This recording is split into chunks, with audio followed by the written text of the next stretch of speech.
পিতামাতা এবং স্ত্রীর মধ্যে সমন্বয় করতে ব্যর্থ হচ্ছি। পিতামাতা এবং স্ত্রীর চাহিদা যদি বিপরীতমুখী হয় তাহলে কার চাহিদাকে প্রাধান্য দেব? কোরআন সুন্নাহ ও বাস্তবতার আলোকে নির্দেশনা দিবেন। আমার স্ত্রীর সঙ্গে অভিমান লেগেই আছে। দিন দিন তিক্ততা বাড়ছে। দাম্পত্য জীবনে ভালোবাসা ও শান্তি বজায় রাখতে করণীয় কি সদুপদেশ কামনা করছি।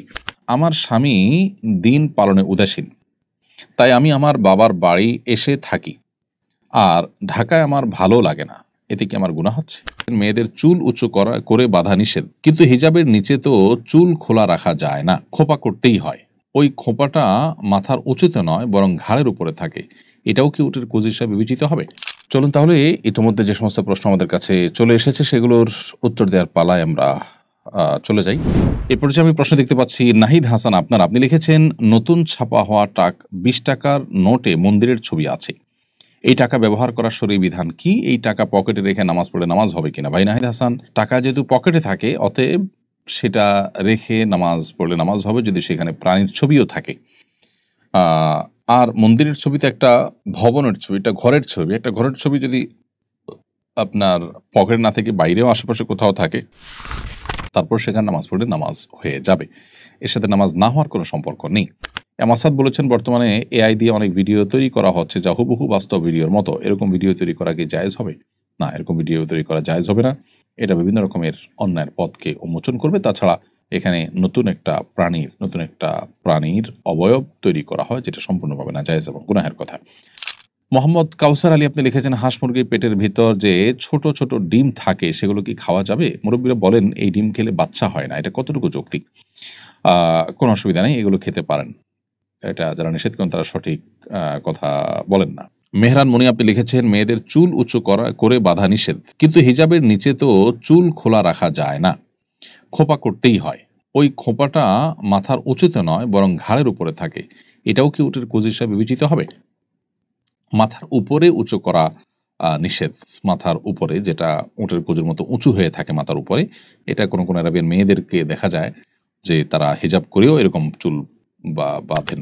কিন্তু যদি মাথার পেছনে বাঁধেন তাতে কোনো অসুবিধা নেই। ওটা উঁচু হয়ে আছে বলতে পেছনে উঁচু হয়ে আছে এবং অনেকটা ঝুলন্ত টাইপ আছে, সেটাতে কোনো অসুবিধা নেই। বরং এটি বিভিন্ন হাদিসের আলোকে জানা যায় যে মহিলা সাহাবীরা নবী সাল্লাল্লাহু আলাইহি ওয়াসাল্লামের পরিবারের মেয়েরাও তারা মাথার চুল বাঁধতেন। অতএব বাঁধাটা দোষের বিষয় না। মাথার উপরে উঁচু করে বাঁধা, যেটা আপনার নিছকই প্রদর্শনের জন্য এবং পরপুরুষকে আকৃষ্ট করবার জন্য এবং যেটার ফলে আপনার পর্দার বিধান বেশ খানিকটা লঙ্ঘন হয়, সেটা শুধু নিষেধ। চুল বাঁধাটা মৌলিকভাবে কোনো নিষেধ নয়।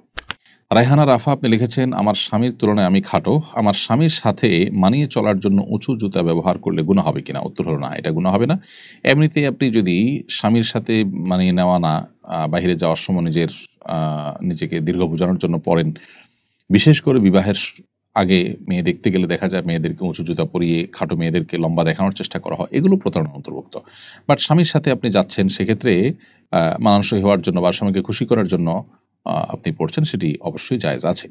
এরপর প্রশ্ন হলো, আমার স্ত্রীর সঙ্গে অভিমান লেগেই আছে। দিন দিন তিক্ততা বাড়ছে। দাম্পত্য জীবনে ভালোবাসা ও শান্তি বজায় রাখতে করণীয় কি সদুপদেশ কামনা করছি।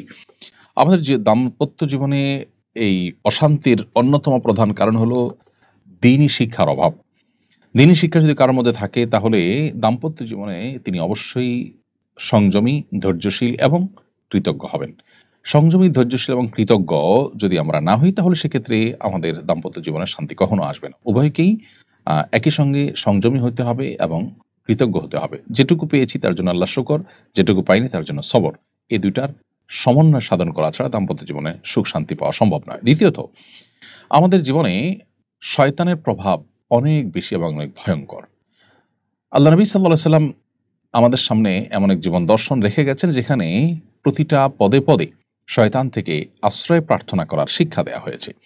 সে বিষয়টিকে আমরা আজকাল অনেকখানি ভুলে বসে আছি এবং সেটার কারণেই কিন্তু আমাদের জীবনে দেখা যায় যে অশান্তি, দুঃখ দুর্দশা এবং এই জাতীয় তিক্ততা এগুলো বেড়েই চলেছে। আরেকটি বিষয় হলো, কোরআন থেকে আমরা দূরে সরে গেছি। আমাদের বাসাবাড়িতে কোরআনের তিলাওয়াত নাই, কোরআনের উপর আমল নাই, কোরআনের যে হকগুলো আদায় করার ব্যাপার আছে সেগুলোতে আমাদের কোনো খেয়াল নেই। এগুলোর কারণেও আমাদের দিন দিন তিক্ততা বাড়ছে, অশান্তি বাড়ছে পরিবারগুলোতে। আমরা দেখতে পাচ্ছি যে কলহ বৃদ্ধি হচ্ছে এবং পরিবারগুলো ভেঙে খান খান হয়ে যাচ্ছে। তাহলে এই ত্রিমুখী প্রচেষ্টা যদি আমরা করি, ইনশাআল্লাহ আশা করা যায় যে আল্লাহ তাআলা আমাদেরকে দাম্পত্য জীবনে সুখ এবং শান্তি দান করবেন। এরপরে শারমিন আইডি থেকে আপনি লিখেছেন, আমার স্বামী দিন পালনে উদাসীন, তাই আমি আমার বাবার বাড়ি এসে থাকি, আর ঢাকায় আমার ভালো লাগে না, এতে কি আমার গুনাহ হচ্ছে? বোন শারমিন, আপনার স্বামী দিন পালনে উদাসীন এই অজুহাতে আপনি বাবার বাড়িতে চিরকাল থাকলে আপনার স্বামী যদি সেটাকে অনুমোদন না করেন, তাহলে সেক্ষেত্রে সেটা আপনার জন্য নাজায়েজ হবে। আপনার স্বামী দিন পালনে উদাসীন হলে আপনি তাকে দিন পালনে মোটিভেটেড করবেন, দাওয়াত দিবেন, চেষ্টা করবেন, এবং পাশাপাশি স্বামীর অধীনে, তার বিবাহের অধীনে যতদিন আছেন, তার স্ত্রী হিসাবে যতদিন আছেন, ততদিন পর্যন্ত তার হক আদায় করার আপনি চেষ্টা করবেন। যদি আপনি দেখেন যে না, তার পরিবর্তন হওয়ার কোনো সম্ভাবনা নাই এবং তার দিন পালনের উদাসীনতাটা চরমে, যেটার কারণে আপনার ভবিষ্যৎ বংশধরদের নিয়ে আপনি ভয়ে আছেন, আপনার নিজেরই মান আমল নিয়ে ভয়ে আছেন, তাহলে সেক্ষেত্রে আপনি ভিন্ন চিন্তা করতে পারেন। পিতামাতা এবং স্ত্রীর মধ্যে সমন্বয় করতে ব্যর্থ হচ্ছি। পিতামাতা এবং স্ত্রীর চাহিদা যদি বিপরীতমুখী হয়, তাহলে কার চাহিদাকে প্রাধান্য দেব? কোরআন সুন্নাহ ও বাস্তবতার আলোকে নির্দেশনা দিবেন। পিতামাতা এবং স্ত্রীর মধ্যে সমন্বয় করাটা আমাদের সমাজে নানা কারণে জটিলতা সৃষ্টি হয়, এটা জটিল আকার ধারণ করে। তো এরকম পরিস্থিতিতে আসলে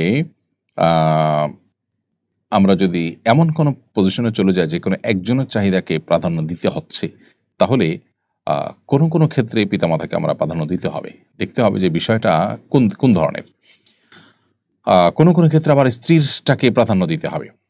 যদি স্ত্রীর হক আদায় করা সংশ্লিষ্ট বিষয় হয়, পিতামাতা চাচ্ছেন স্ত্রীর হক আদায় না করতে, স্ত্রী চাচ্ছে তার হক আদায় করতে, তো শরীয়ত আপনাকে স্ত্রীর হক আদায় করতে নির্দেশ করেছে, বিধায় এখানে পিতামাতা নিষেধ করলেও স্ত্রীর চাহিদাকেই অগ্রাধিকার দিতে হবে।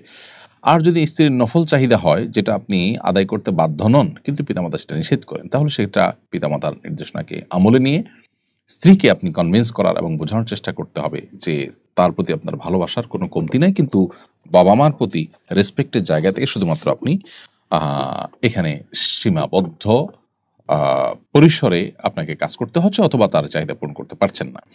তো এই বিষয়গুলোকে আসলে একক মূলনীতির আলোকে আনা কঠিন, বা এক কথা উত্তর দেওয়া কঠিন, কারণ এটা পরিস্থিতি এবং চাহিদার ধরন, চাহিদার প্রকৃতি, এগুলোর উপর নির্ভর করে ডিসিশন নিতে হবে কার হক কতটুকু। স্ত্রীর হক নষ্ট করে পিতামাতাকে খুশি করা যাবে না, আবার পিতামাতার হক নষ্ট করে স্ত্রীকে খুশি করা যাবে না। কার কোনটা হক সেটা জেনে সে অনুযায়ী আপনাকে ডিসিশন নিতে হবে। এজন্য সুনির্দিষ্ট কোনো ইস্যু তৈরি হলে আপনার কোনো আলেমের সাথে, পরিচিত কোনো আলেম, বিদগ্ধ আলেমের সাথে দেখা করে তারপর বিস্তারিত বলে তার কাছ থেকে উত্তর নেওয়ার চেষ্টা করবেন। প্রিয় দর্শক, আমরা আরো অনেক প্রশ্ন আমাদের সামনে দেখতে পাচ্ছি, কিন্তু আমাদের সময় আর সায় দিচ্ছে না, এই জন্য আমাদের কাজকে এখানে শেষ করতে হচ্ছে। আসবতু ফামিনাল্লাহ, যদি সঠিক কিছু বলে থাকি আমি প্রশ্নোত্তর সেশনে, সেটি আল্লাহ তরফ থেকে। ওয়াইন আখতাতু ফামিন্না মিনাশ শাইতান, যদি ভুল কিছু বলে থাকি সেটি আমার এবং শয়তানের তরফ থেকে। আল্লাহ আমাদের সবাইকে রহম করুন, আমাদের সবাইকে আল্লাহ তাআলা তার আনুগত্যের প্রতি পরিচালিত করুন। জাযাকুমুল্লাহু খায়রা। আসসালামু আলাইকুম ওয়া রাহমাতুল্লাহি ওয়া বারাকাতুহু।